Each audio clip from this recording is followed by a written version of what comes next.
Today's guest, sponsored by TK Mechanical out of Quincy, Mass. One of the best plumbers around. Yeah. Also, New England Strength and Fitness. By the time this comes out, it'll be open that day, I think. May 4th, Saturday. Day before Cinco de Mayo, they're opening up. Dogus and Joe Healy's place, and the guys over at Evolution Jiu-Jitsu all got a gym on Main Street in Tewksbury, the grand opening. The place is fucking nice. They donated some weights to Kyle's place, which basically means Bundy because he deboed the weights. He's not letting anyone Bundy else, took them all. anyone else use them. I gotta stop saying It's not good, right? Like, fucking look like an idiot. Also,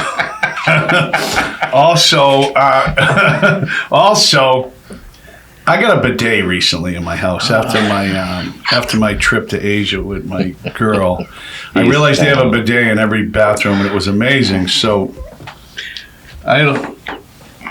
What happened? I had a little talk with Bundy, and Bundy kind of told me, Yeah, I wanted it. yeah, I mean, Needed it. some people. Let's just say some people it's a little more difficult than others to, Yeah. get the job done back there. Bundy's a big guy. Yeah. So I ordered a bidet for the sober house, and his has a remote control with it. Mine doesn't. Really? And Kevin hooked up my last one. This is my plumber right here. And yeah, it has a remote control. And Bundy's already saying, "Oh, no, I'm gonna keep the remote control in my room." Like, No one's Bundy, the bidet's for the whole house. He's gonna be charging people like $2 a piece. Hey, you want the remote? So people don't know there's a little bit of method to my madness, because I've noticed, like, you can just throw your toilet paper out the window. You don't even need it. It's amazing. The savings of toilet paper. Really? Yeah, because the toilet paper I burn through. Even Bunny says, I don't know where it's going. And I think, like, when I was in a sober house in Florida, I got an apartment down there, and I'd always go back to my sober house because it was all, guys I lived with, my friends of mine. And I'd go in there once a week and grab, 4 rolls of toilet paper and 2 rolls of paper towels, because there was a closet. Now I'm starting to think someone's doing it to me, like comments coming around. Like, people are just stealing the toilet. I never paid for toilet paper once when I was down there. I just go to and the guy owned a few sober houses, and I just pop into a few of them and just Rifle. steal, cleaning supplies, toilet paper, all this type of thing. Upgrade. That's what we're doing. All right. With the bow day. Today we have Kevin McLarney, the pride of Chelmsford, now in Quincy or Dorchester. Where are you now? Pride of Quincy. Quincy. Here in Quincy. There's a party. Quincy, Alex. There's a birthday party in Cathay Pacific coming up soon. Lambert. You know Lambert's Market? Yeah. Yeah, Sports Lambert. Stop saying. We See, love that's a bad Lambert's. habit. Yeah, it is. We got to get you the mic a little bit closer. Yeah, let's go, Kevin. Yeah, because I'm about to tell a good story. Really? Yeah. So Kevin, I met Kevin in the Billerick House of Correction many moons ago. I knew him a little, and I was younger. I was a little wild back then, and I remember one day I always tell the story about him. One day I was in front of there's a couple of brothers from moving the Fonkoffs, Paul and David. They're both gone now. Paul was a good guy. His brother Dave was more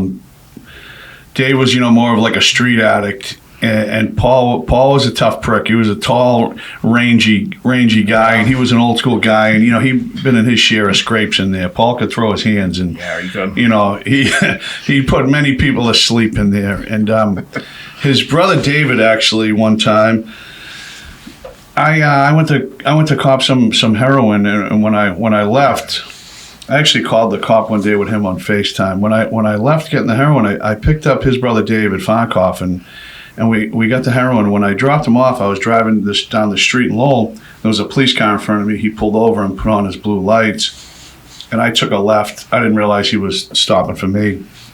I took a left, and then I went down by, there's like a YMCA, and I took a right on Gorham Street. And I'm going up Gorham Street, and there's another police car in front of me, and he turns over and puts on his blue lights, and he starts doing a 3-point turn, and now I realize, there's a problem here.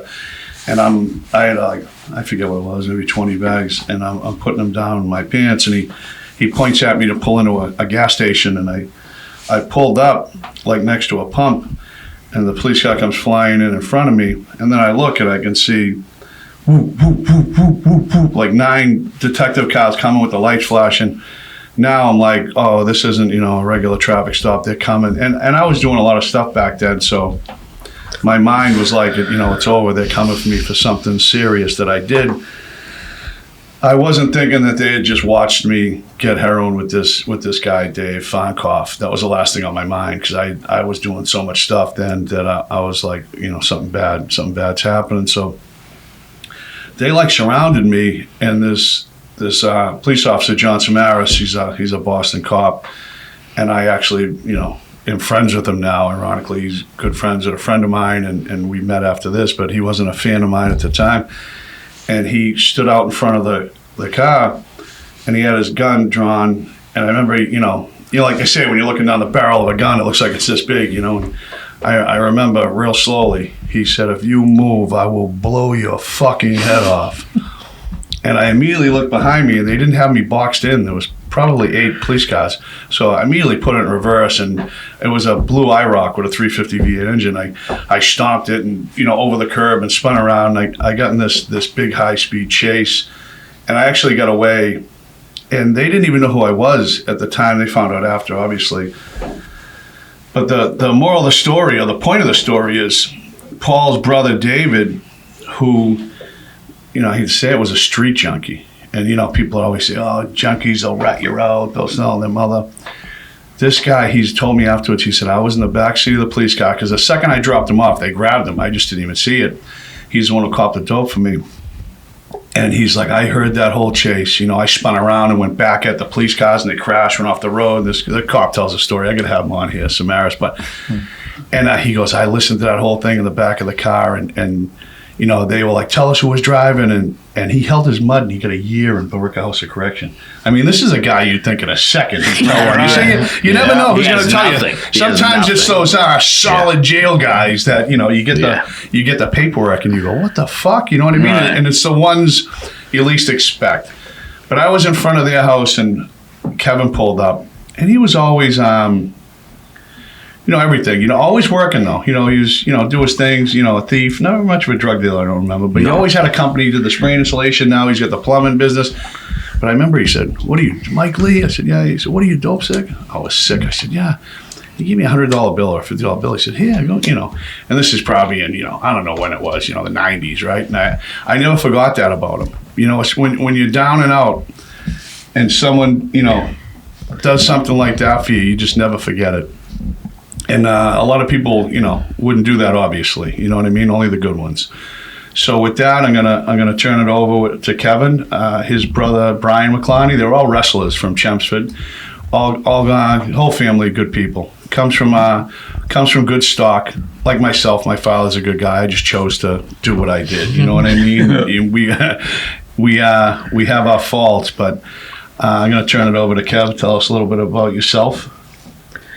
How you met me and Bundy? Yeah, so funny story.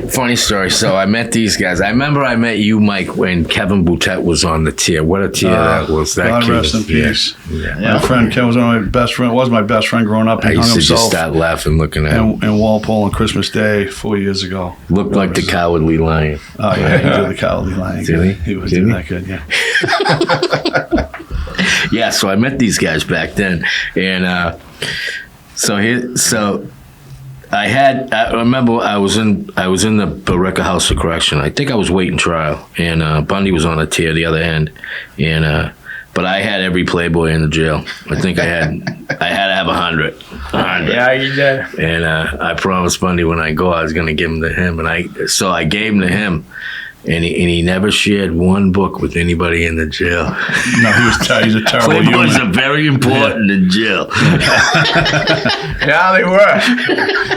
Maxims, Playboys. Bundy would hold them all hostage in a cell and not share them. And if he did, he'd have like a Hustler magazine, and if he let you use it, he'd number each page. Thinking you're gonna tear a picture out. If you did, there'd be hell to pay. If Bundy caught you ripping a centerfold out of it, anything. You know what I mean? Yeah. So anyway, I did start a business when I got out of jail and did, had a very successful business. It was good. So I was an addict my whole life. And then, finally got to the point where, trudging down the streets alone in the slush, I remember it'd be freezing cold and I'd be like, I had a place I could go home, but I wouldn't. Like I had to stay on the street for some reason. And one day I just said to myself, I'm never going to let drugs and alcohol put me in this position again. And that was it. I never went broke again in life. I didn't get sober right away, but I got sober and, I had to give a few tries at it. And, it finally worked for me, a lot of hard work, and, went through a lot in life like addicts do. We put our families through a lot or whatever, and I got to the point where I was helping other people. So I helped people open a lot of sober houses, and, I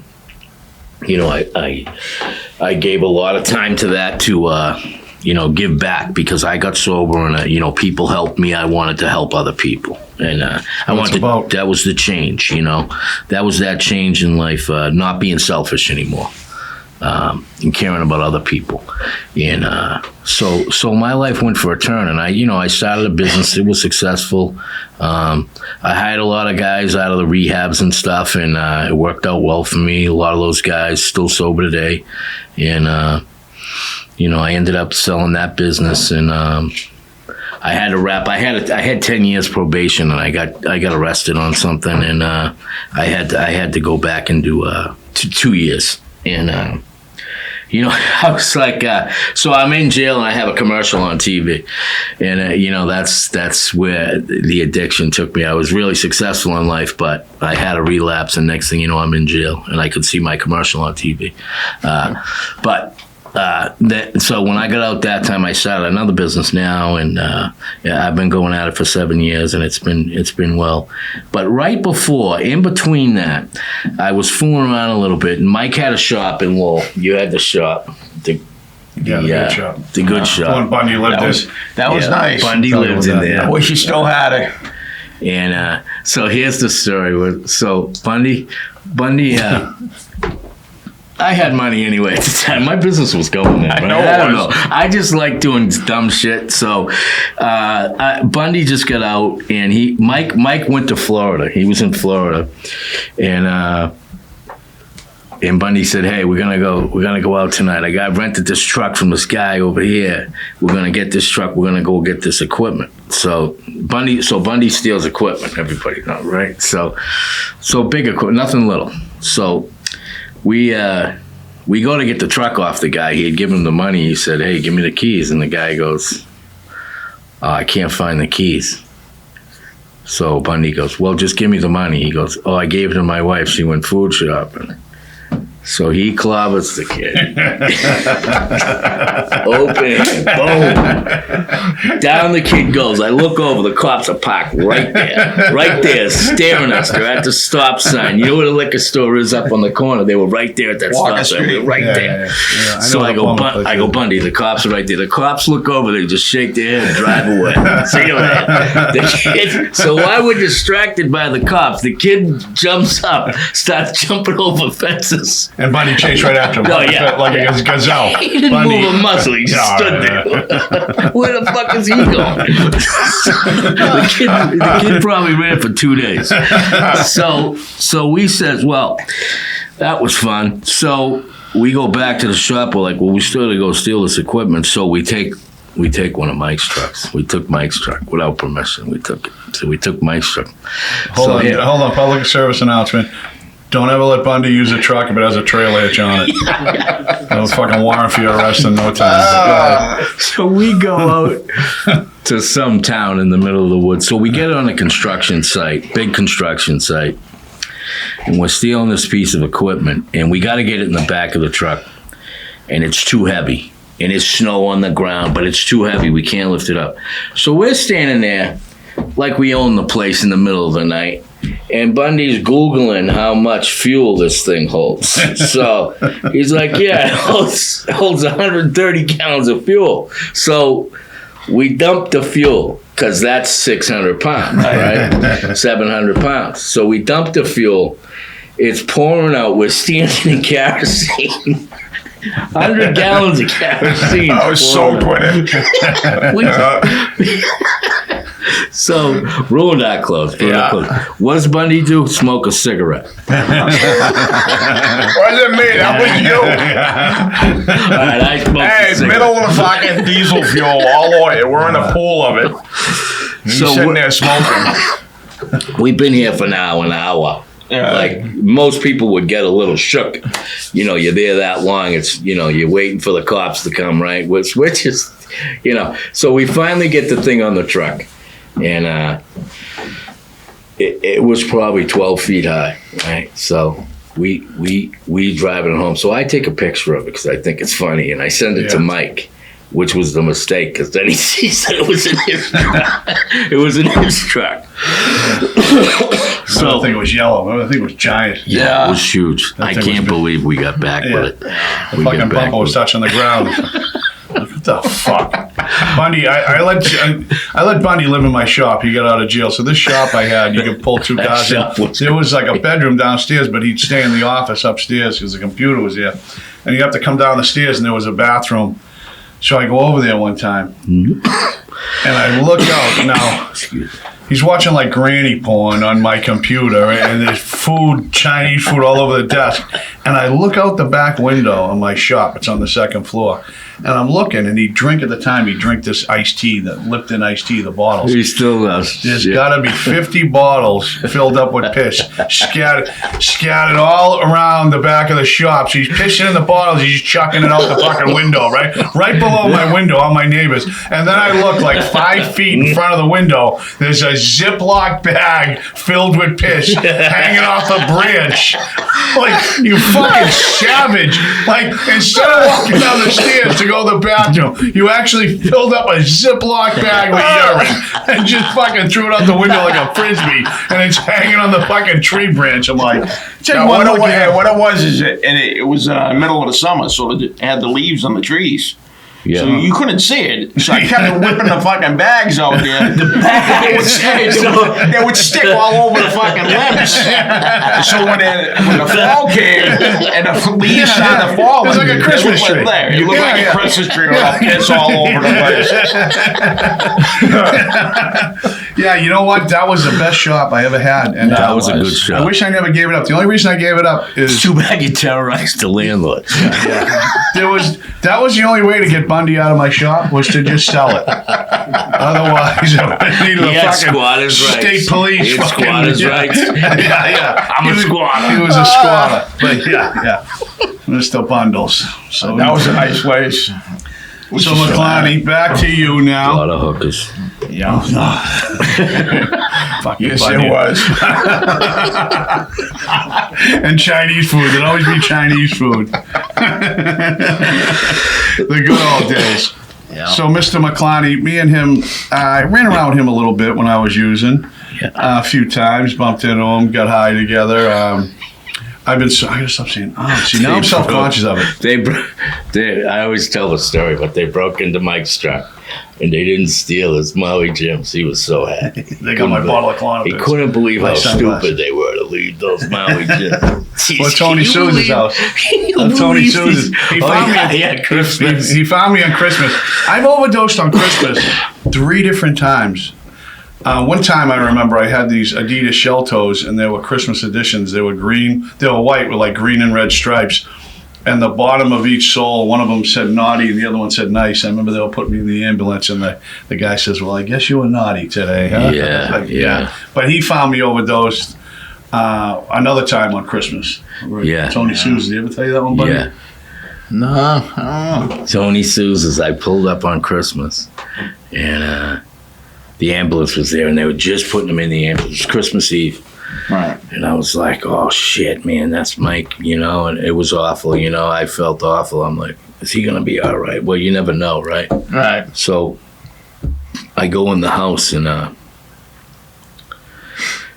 ambulance left. I go in the house and Tony Sousa comes up to me and he gives me a spoon of cocaine. He drops a scoop of coke in front of me. Right.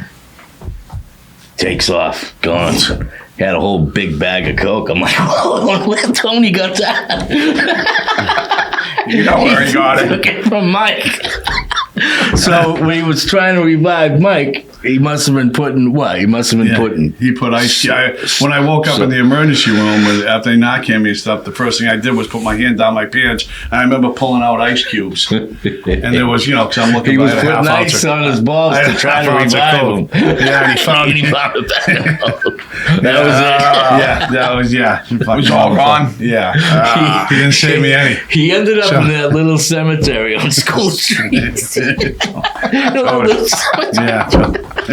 So Tony, rest in peace. One of my best friends growing up, he's dead too. His brother David Souza, another friend of mine, dead too. Also overdoses. But after that happened, we were friends forever, and I didn't hold it against him. He made it up to me in other ways, but I went back to his house after I got out of the hospital. He was gone for a couple of days, so he was up for like 2-3 days doing the coke. So I come back, and he's in the bed, knocked out, snoring, and his brother Dave's next to him, and his brother Dave's watching like one of these National Geographic programs, right?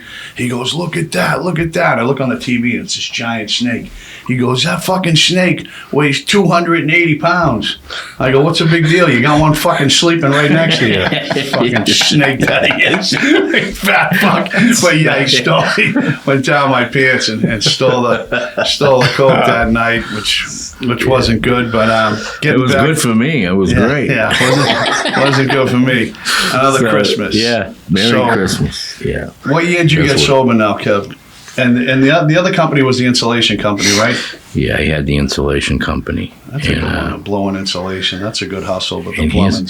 Here's the funny thing. I got sober on April 4th, and I was off Mass Ave in my pickup truck. It was running, and I must have done a shot and went out, and my truck was up against a building running in drive, and I was sitting in it, and the police came, and an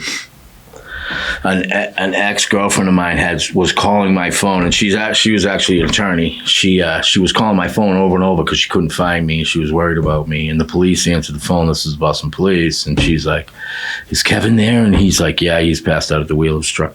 And she goes, "Listen, he's going to rehab today. I can get someone to come there right now." She talked the cop into letting. Really? My friend actually owned the rehab, so Danny, he took an Uber, and they didn't charge me with OUI or anything. They let me go, and I went to rehab, and I call the cop every year. Really? To tell him to give another guy a chance, because he gave me a chance and I stayed. So, I used the chance and stayed. Bundy calls the cops that arrested him every year. I call him. Wishes them a Merry Christmas. Well, he didn't arrest me or anything. He loves it when I call him. He goes, it gives me some faith in the system. Yeah. And but that's those are the good things that sometimes happens to people, and that cop, he saved my life, number one, and then I didn't have to get my name all in the paper and everything else because I owned a business, and it would have been a big negative effect, but I was able to get sober and stay sober since then. That's awesome. That was great. And that's when you started your sober house. I was running that sober house in Randolph, and you came up. Mike wanted to see how we ran that house, and I think he got some good ideas when he came up, and he started his organization, which is, good, it's doing very well. People are doing very well there. It's like this thing, you say like if you're an addict, it's really hard to get sober, and people, I think that saying they say, don't give up 5 minutes before the miracle happens, because the miracle will happen. Look at us three. Right. People used to say, I was in the sober house and people like, I can't get a job because my police wreck. And I'm like, come on, kid. I started a business because I couldn't get a job, you got to do something, take care of yourself, make it happen, nothing can stop you if you have, drive. Ambition and drive, and, and you're not selfish anymore, not relying on other people to take care of you. Take care of yourself, and Accepting responsibility for Yeah. your actions. that's right. For your past. Yeah, I think any one of us, whether Bundy was stealing heavy equipment or I was selling drugs or robbing things or whatever I was doing, if you got the wits to get drugs every day and get high, if you can't make money when you're sober, then just give up in life. Basically, I mean, there's, especially now, there's so many people looking for work and looking for help. If people just want to make excuses why they ain't working, or maybe they want to get on the dole, especially after that COVID money, everyone just wants, instead of just, parlaying that, getting that money and turning it into something else. I mean, sooner or later, you gotta do something. You gotta do something instead of just getting a check every month. But I remember going to those sober houses. Danny Cleggett's place. Is he in prison? He got in a lot of trouble, and I know he helped a lot of people. I don't got nothing bad to say about the did guy. help a lot of people. I met him, a couple times, and I know the Globe ran a real hit piece on him. He, a lot of people when they're making money, he made so much more money than someone like me who owns a sober house. He got into getting the insurance money, and you make money hand over fist, and people get greedy. He ended up doing all kinds of things. I think he was sending people down to Florida and getting kickbacks, and that's how it started with a big investigation, and then on and on and on. When you're getting that insurance money, I mean, just having a sober house, if you got 12, 13 guys paying $200 a week, it brings in good money, but you got to pay your insurance, and especially if the mortgage is now, if you buy a house now, it's tough. But even then, you can bring in $8,000, $10,000 a month with 10, 12 guys in a house. There's money to be made, but when you're getting that insurance money, that's just money through the roof. So I don't know how he got jammed up exactly. I'm going to guess and say greed, which gets a lot of people. People have so much money, and you see them get in trouble, and you're like, why would they do that? And I've been guilty of it. Other people are. You make them. It's hard to turn it down. He wasn't a greedy person either. He was helpful. He would help a lot of people. He would sponsor people. He would give everything away. But then there was a greed side too. There was another side. Yeah. There was another side, and it didn't pay off for him. That's for sure. And when the feds get you, as you know, I think you told me something. They were digging up money. Yeah, I don't know if it was somebody else. Someone told me, but when they start chasing down, they're going to chase down every penny. They know exactly what you're doing all day too. So, it's like, you're counting out money in your kitchen table and your door flies open. They got a bug in your house. Hey, when that happens. But yeah. So anyway, though, people helped me. Another guy really helped me out, and he ended up with a big gambling problem, and he got in the newspapers about all that. And I was sad when that happened because he was a person that really helped a lot of people, and then he got hit with a problem, and then it's kind of like everyone started firing shots at him. Yeah, they all turn on you. They can't wait to show a little weakness. Yeah, and it's there's not a lot of honor in the world today. It's funny. There is people who are honorable, and there's a lot of people who are not. And loyal. There's not. Loyalty is a huge thing, and that's how you become a better person anyway. You be a man of your word. That's what I like to promote, like hard work and sobriety and stuff like that. That's what I like to talk about. And family. We're all close with our families. Mike's close with his family. He takes care of his dad, his daughter. Great family. I have a great family. They never turn their back on me, and I'm lucky that I have them in life. And my partner's like that too. He really helped me out when I needed it. There's a time when you may be on top and then you get kicked down, like we were just saying, and everyone turns their back on you except for maybe one person, and then you pull yourself out, and good things happen. I always say good things happen to good people. Look at Bundy. Yeah. Good people. Yeah. Good people. Now he's got a cat. I mean, what more do you want in life? He's got a cat. I tell Bundy all the time. New chompers. November was 1 year with him out, and I've known Bundy since I was 15 years old. And if he's been out more than a year, it'll be 2 years this November, so it's whatever it is now, 18 months.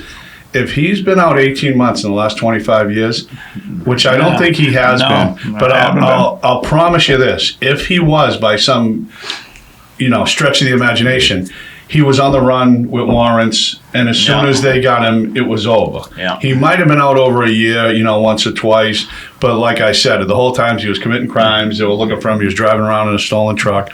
So he's made great strides, and I tell him, it took me a long time to realize it, but you hang around with people that are doing the right thing, you're going to do the right thing. You hang around with people that are doing it right, making money, you're going to make money. I pulled up to the car wash, and Bundy's at the car wash, wiping down this truck. Oh, I've seen him so many times. And I says, he thinks they're his when he steals a truck. I says, Bundy. I go, that's a nice truck. He goes, yeah, I just bought it. I'm like, nice, it's a nice whip. So I called Mike and say, hey, Bundy, got a new truck, huh? He goes, that's truck stolen. I go, he's waxing it. He's at the car wash waxing it. I had guys telling me, no, he traded. Who does that? He stole this and he traded it. I said, listen, I know Bundy my whole life. Trust me when I tell you. All right, so over the last week, we had the Boston Marathon. The other day, we had the UFC fights. Was it the night before the marathon or a couple nights before, which was unbelievable? Was it Max Holloway and Justin Gaethje?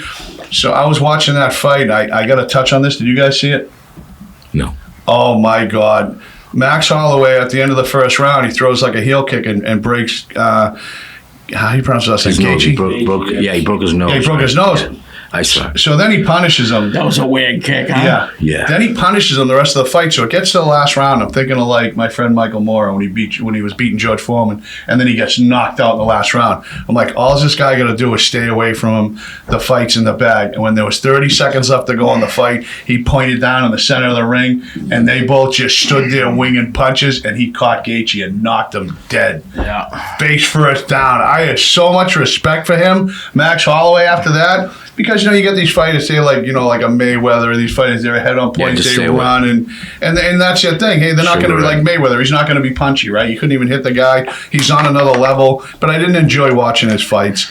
People that get ahead on points and they stay away. That's so boring watching those fights. And I'll tell you, man, talk about it. Just exciting. It was unbelievable. That fight was unbelievable. And the other girl who beat Holly Holm, she was a monster. Oh, you should see this girl. She was fucking jacked.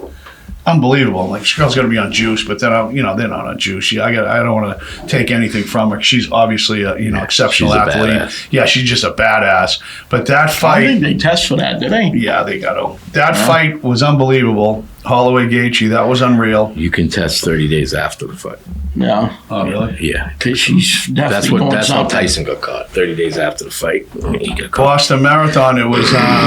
It wasn't from Singali. Guy who won was from Singali.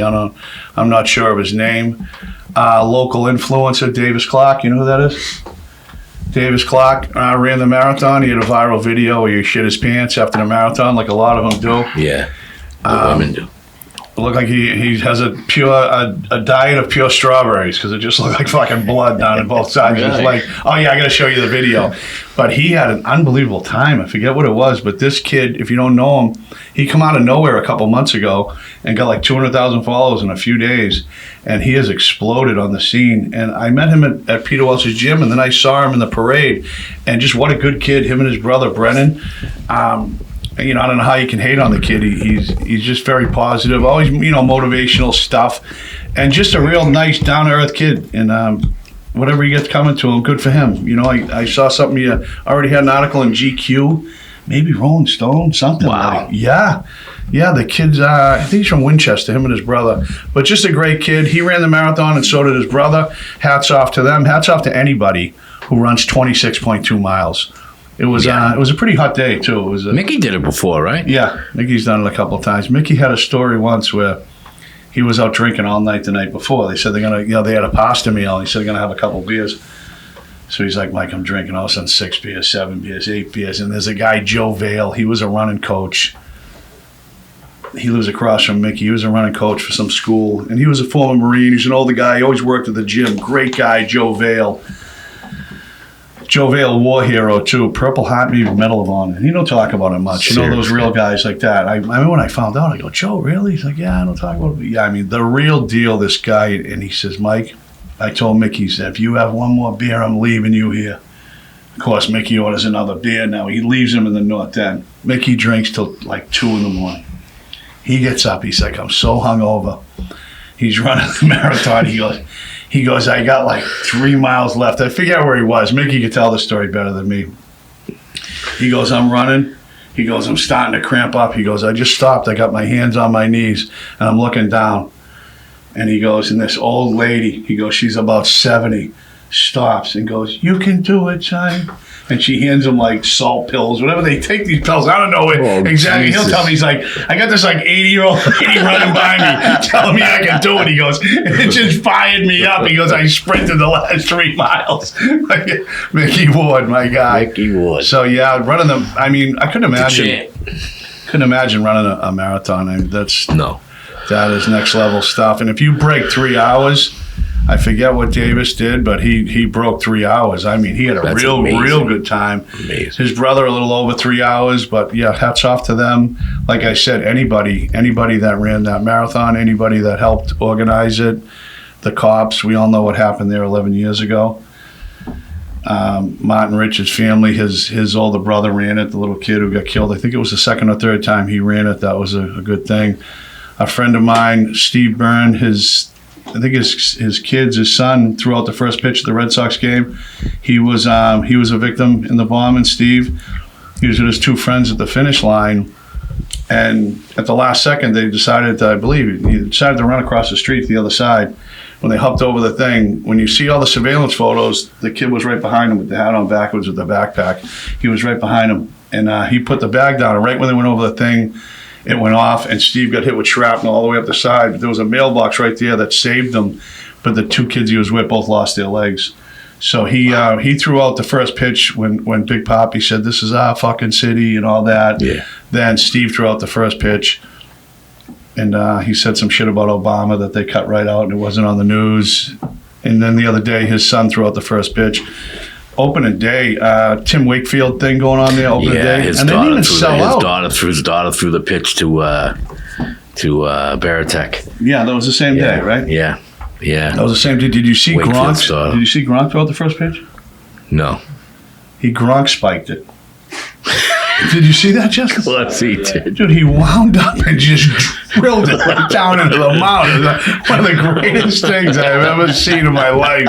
You know, brings you back to he is phenomenal. Brings you back to the good old days. So Marathon Mondays is a big day. Some people wanted me to go to the Red Sox game, but the crowds and everything going into the city. I'm getting old now. I'm starting to think about crowds and stuff now. You know. Yeah. Pretty soon I'll be wearing the fucking Air Monarchs. The Grill Master 5000. The last opening day I went to was the one where they had stole Brady's shirt, and Brady and Gronk and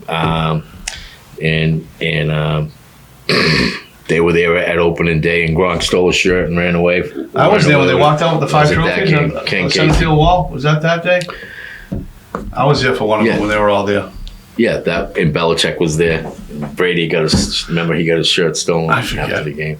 I forget. Yeah.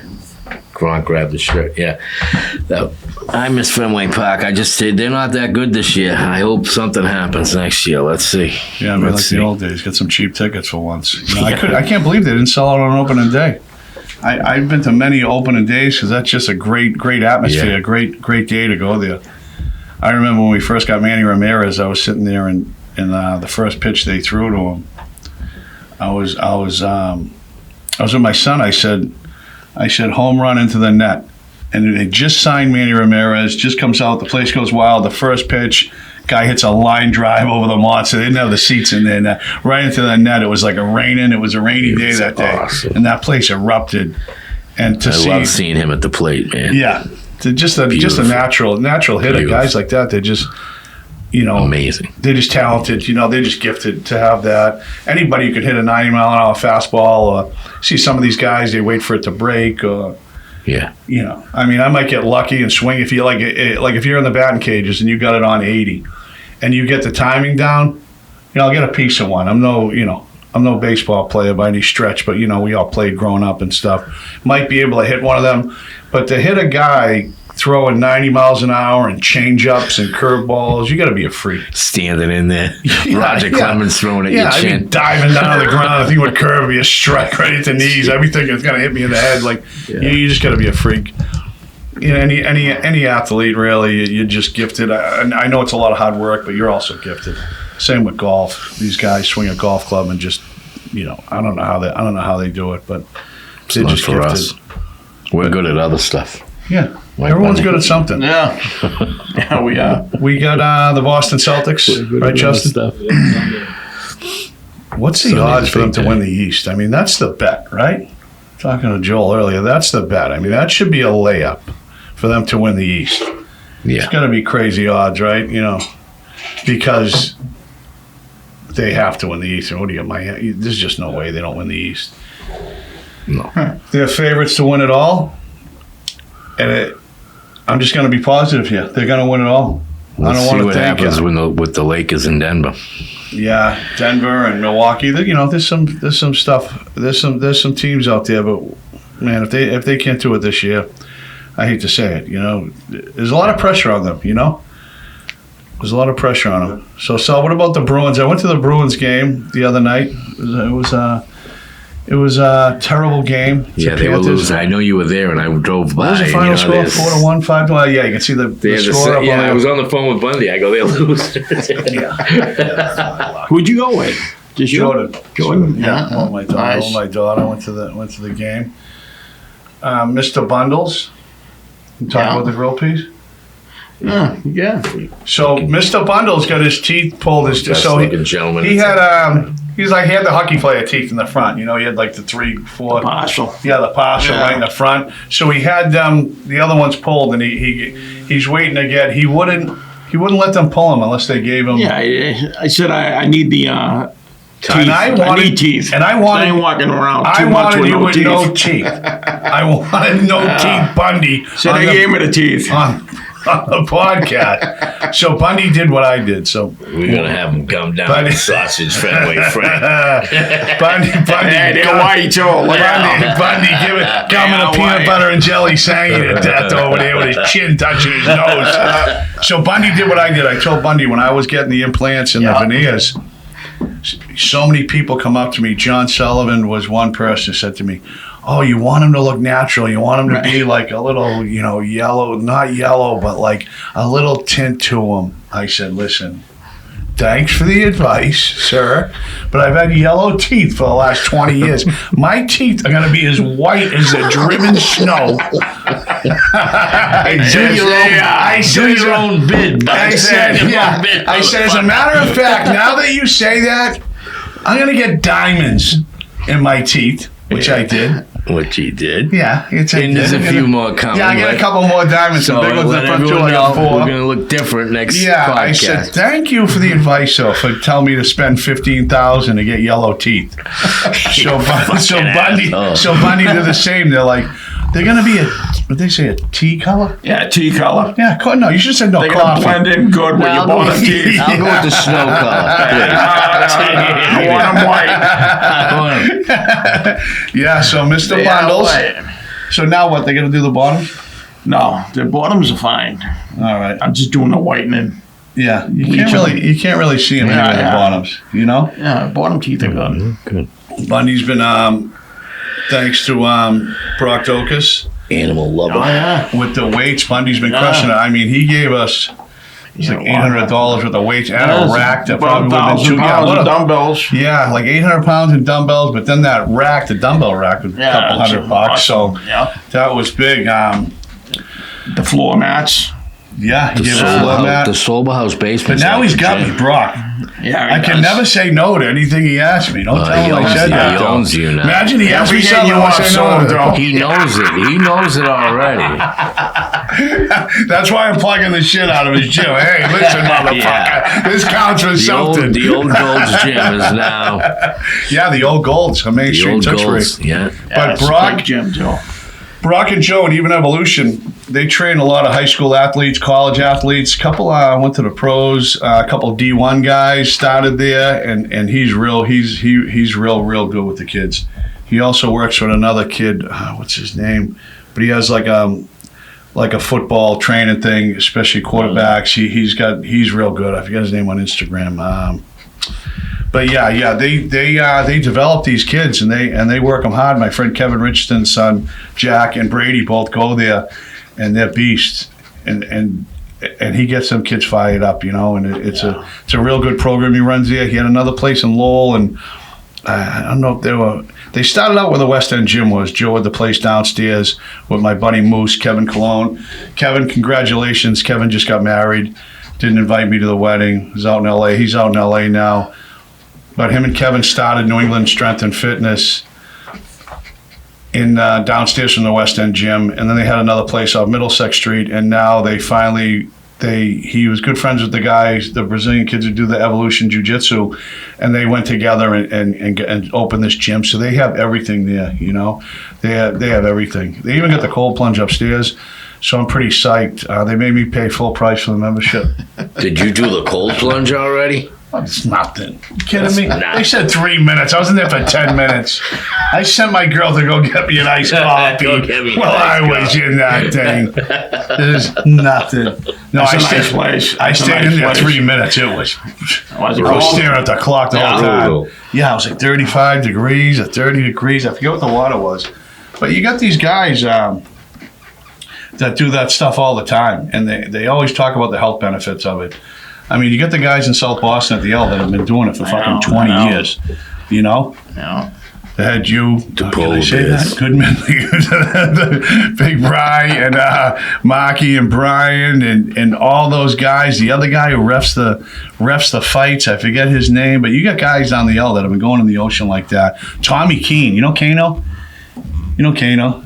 No. Kane's kid, Tommy, he swims every day all winter. Really? Runs like 3 miles and swims a quarter of a mile. That's every crazy. fucking day. It'll be like 3 degrees with wind chill. Yeah. Really? Yeah. Swims a quarter mile in the ocean every day. So I always worried, like a couple of times they, tried to get me to do it. I was afraid my heart would seize up or something. It will. Jump in the, you know what I mean? I did it when I was a kid, when I was 15 in the Cape, January 3rd. Kill me. Salisbury Beach kills me in the summer. Yeah, That's like a polar You get bear spoiled. dive You go to right Florida, the water's like bath water. But yeah, they got the cold plunge up there. They have everything. They got everything at gym. I'm really excited for them to open up. He actually hooked me up with a membership. We gotta fucking add that. Yeah, I heard you got a free membership. I was like, does it ever stop? Does it ever stop? That's a nice place, so it's huge. They got everything. It's beautiful. We got to touch on Shawn Wick as usual. He has become part of Wick. Piece of shit. Yeah, piece of shit. Shawn Wick, his book absolutely tanked. It's in like 800,000th place on the bestsellers on Amazon. See that, Justin? 800,000. Yeah. Yeah, 800,000 books ahead of his. Yeah. It really tanked. He's been real quiet on his Instagram, which is awesome. The guy James English that we pulled those clips up from, the James English podcast, he tried putting up another post to him recently, and the comments were just nonstop. He took it down a day later. So this guy, like, the word is out there. I know he was saying he's on Peacock with a reality show, but they got to be talking. The people at Blackstone Publishing, they were sent like a cease and desist from these guys, whether it was Kevin Weeks or these other guys that he talks about how he went to his family, Monterano's, whoever he claims to, that were his uncles. A lawyer sent a cease and desist, and they put off the publishing, and then a week later they still released the book. So they're negligent, just no journalistic integrity. I believe they gave him a $50,000 payment, so they must have just been trying to recoup that money, and it's looking like they'll never get that money back because the book fucking tanked. Thank God. And we gotta let people know that they don't even let you review the book anymore. That's another death knell. When you look at a book and you see there's only 22 comments, that's how you know nobody bought the book. Yeah. If you reviews, if you see You got to buy it to put a comment, right? No, someone actually bought it. They didn't even let him put a thing. He's like, I'm so pissed. I actually ordered it to make a comment. And he wrote a review, and they didn't even put that up. So they stopped the reviews. There's only 22 reviews. So that's another sign that a book tanked. Yeah. Because if a book was a bestseller, there's going to be a lot of reviews, and there's usually a review from somebody like the Wall Street Journal or the New York Times, some legitimate publication. They just have a couple of reviews that they bought and paid for. Amazon, some other writer, some Fugazi thing like that. She got of that piece of shit. Yeah. That's it. I'd like to see this creep. Yeah, High Melton Worcester. definitely. Kevin, you see that? Every time I say now, Justin, you're going to have to do a little more editing. All right? You want the arms up? He doesn't I want want the the arms arms. out. I want you to leave the want arms the- so I can say, watch him. He does them all. I'm counter across the screen. Yeah, I know. That's what you should do. There's got to be none of that. What else we got going on? Yeah, the Sox suck. That's terrible. Terrible Bruins. fucking team. You never know. There we go. The Bruins are going to use a rotation of goalies, I'm hearing. So they're dead. Yeah, that didn't work out too well. You need a hot goalie, right? We need one goalie, like Tim Thomas when he was on fire. What was that? 2011. Yeah. When Tim Thomas was standing on his head. That's what you got to hope for. You just get a hot goalie, and anything can happen. It's looking like they're going to be rotating. So I don't like that idea. The Red Sox not looking too good. Boston Celtics. I mean, Bruins got a shot. Bruins got a shot. They got a real shot. It's not like they're terrible. They're a good team, but I like to see one goalie in there. Like I said, you get a hot goalie, and that's it. You're doing it. Celtics. When do we start? Saturday or Sunday? When's it? Sunday. Sunday. Yeah. First playoff game. Sunday's That's the it. day. You're gonna be locked in for that. What else I got going on this week coming up? Justin, what are you doing? You going away this weekend? Yeah, I gotta be up in Portland Sunday doing wedding shit. Oh, scouting out for the. Then I got a birthday party tomorrow night, baby shower during the day. Full weekend. Yeah, you're booked. You're booked. Birthday. Bundy's a Nice. big baby shower We've been guy. to a lot of baby Yeah. showers. Yeah, Bundy. Yeah, we for have. My some- wife for some- always asking me to go to baby For showers. some reason, people want Bundy at their baby shower. Yeah, Yeah. yeah, they can relate. Bundy. This week, I got my lead supervisor's license, Yeah. Lead renovator. lead renovator. That was 2 days ago. I had to do an 8-hour class. I got a 92 on the test. Bundy, when's the last That's time you got a good. Very 92? important. That's good. Bunny, did you ever get a Did 92? you see him with the Did you ever get a- uniform? The suit he was wearing? Yeah. We should have got that That was on the nice. podcast. the clear, Jumpsuit. full radiation suit. Yeah, It was yeah. perfect. I felt like, on the first 48 when they come walking out with Yeah. that white, it was one of the white zip-up suits on when they take your clothes. So I did that. Then today I had another 6-hour class. My general contractor's license expires on my birthday, May 2nd.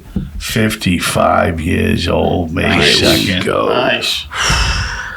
It's Right better- before Cinco de Mayo, 55. That's a big event. Yeah. We're gonna have to make that an event. That's when Cinco. Beanshooter 34 is going to get crowned, I think. That week. Yeah, that's a big deal. It's bittersweet. You think, 55, like, it's old, right? I'm an old man, and part of you, like Bundy's very vain. People don't know this about his age, right? Nobody likes to get old. You're like, I'll talk to him about it. It's like, what the fuck, it sucks. But I had my friend John Sullivan, whose brother Paul Sullivan was a great guy. Rest in peace, Paul. And he said, Mike, I never want to hear you complain about another birthday. Lucky to have one. Yeah. Lucky to have one. Who said that, Sully? Yeah. Yeah. So I never want to hear you complain about having another birthday. Because there's a lot of good fucking people that don't have another birthday. That are going to stay the same age forever. Makes And sense. it puts things in perspective. It makes you think, wow, I'm lucky. I'm lucky to be turning 55. I'm lucky to still be here. Yeah. We're lucky to turn 22, whatever it is. People die young. People die every day. And I'm like I said, it's bittersweet. You're like, wow, 55 years old. Sometimes you're like, Don't look it. Don't look it. Yeah, I don't act it. No, you definitely don't act. I know that Me much. either. Anything else I want to touch on? I want to thank Kev for coming on. Like I said, I've known Thanks for Kev. having me. I know Kev since what, mid-90s, right now? Yeah, long time. Yeah, about 20 years. The old Billerick House of Correction, and he's helped me out so much. With, like I said, that very first time when he saw me on the street when I was sick, and he gave me money. But that's just the tip of the iceberg. He's helped out so much with my sober houses. Like I said, he's a plumber. Yeah. He's helped me so much with different things. He even just hooked up the bidet. He's going to hook up the bidet for Bundy. Yeah. Whenever we get a plumbing problem. Can't wait. He does it free of charge. He's another one that, if he ever asks me for something, I'm morally and legally bound to say yes to whatever it is, but I just tell him be kind. But he's helped me in a lot of ways. It doesn't matter what. If I need a ride, I know I could call him at any time. Say, Kev, I need a ride, or to the airport. He's brought me to the airport plenty of times. Whatever it is, he's never said no to me. And I like to think I'm the same way. If he ever needs anything from me, I'll be there for him. Sure. As far as Bundy goes, sometimes we got to say no, me and Kevin. We gotta sometimes limit them. Sometimes, Bundy actually he holds Kevin hostage. He plays little games to get him to the sober house, and he corners him. He doesn't let him leave sometimes until he pays the toll. And the toll amount changes. It's 50. What's the most? It varies. No, I was gonna drop him a 50 the other day, and. I said, you know what? All I got $100 on me. I'm gonna come back and give you 50. And then I said, you know what? I'm not gonna be able to come. It's gonna take me out of my way. So you know what? I'm just gonna give you the 100. I dropped him the 100. So I got soft, didn't I? Yeah, he definitely got soft. He was very happy. Yeah, I was jumping up and down. But we're all fortunate to be in a position to be able to do this and laugh. We've all been, been at times in our life where we were, in very, very trudging bad through the situations. slush in Lowell. Yeah, trudging through the slush. Dirty slush. I remember They walking. have clean slush here in Braintree. In Lowell, it's dirty. Yeah, it's black. Yeah. So May 2nd coming up, my birthday. I told Bundy today the same thing I said to Shin. I said, listen, I want to tell you something real serious right now. I said, I know you probably have big plans and you're getting me all these extravagant gifts and everything, Bundy. I said, don't do it. Just, when you're a kid, Nice and simple. you make like the card, and you say it means more to me than that. But That's what we're gonna do. Cash always works too inside one of those cards. Cash is king. But I want to thank Kevin coming on. TK Mechanical. If you need any plumbing, HVAC, plumbing, everything. They do all the AC units. He did the AC Mini units, the splits. central air units in my sober houses, and whatever you need, he's got you. He's supposed to give me a van. Thank you, Mike. We're working on something. I want to thank Kevin for coming on. Justin, thanks again. That's number 22 in the books. Yeah. How many times did I say? 23. Number 23. I keep saying it, right? 23. Michael Jordan. See, I remember because I know we're at Beanshooter 33 and we're going to be at 34. Yes. 23's catching up. Yeah. Episode's catching up. 23. We got to make 34. Huh? Yeah, we need Beanshooter 34 tattoo coming up. It's either going to be Big Poppy Matter of edition fact, or any girls that want to apply to be Beanshooter 34, please just leave a message and we'll vote on it. I guess. Bundy's been thinking about getting a Beanshooter tattoo. $1,000. You can't go wrong. All right, that's it. Thanks, Justin.